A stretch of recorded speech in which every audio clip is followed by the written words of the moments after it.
Marriage ஃபுல்லாக பார்த்து சொல்லுங்க.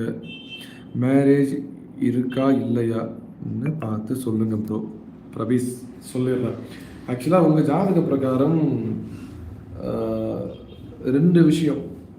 ஒன்று, லவ் மேரேஜ் நடக்கும். ஆக்சுவலாக நீங்கள் ஏதாவது லவ் பண்ணியிருப்பீங்க, இல்லை லவ் பண்ணிட்டுருக்கீங்க அப்படின்னா கொஞ்சம் நீங்கள் தான் கஷ்டப்பட்டு தக்க வச்சுக்கிற மாதிரி பார்த்துக்கணும். ஏன்னா உங்களுக்கு லவ் மேரேஜ் நடக்கும். பட் ஆனால் உங்களுடைய லைஃப் பார்ட்னர் கூட உங்களால் ஒரு பீஸ்ஃபுல்லாக இருக்க முடியாது. அந்த பீஸ்ஃபுல்னஸ் நீங்கள் தான் வர வச்சுக்கணும். ஒருவேளை இந்த லவ் மேட்டர் இல்லை அப்படின்னா அரேஞ்சு மேரேஜ் ரொம்ப டிலேவாக நடக்கும், ரொம்ப லேட்டாக நடக்கும். ஏன்னா உங்களுடைய ஜாதகத்தில் கலத்திர தோஷம் இருக்குது. ஸோ அதனால் கொஞ்சம் லேட்டான மேரேஜ் தான் வந்து நடக்கும். லவ் இல்லை அரேஞ்சாக பண்ணணுன்னா லேட்டாக தான் நடக்கும். பட் ஆனால் மேரேஜ் அப்படிங்கிறது கட்டாயமாக இருக்குது.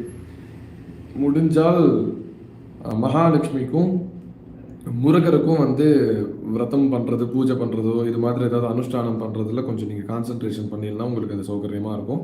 மேரேஜ் விஷயத்தில் கொஞ்சம் பீஸ்ஃபுல்லாக போகும்.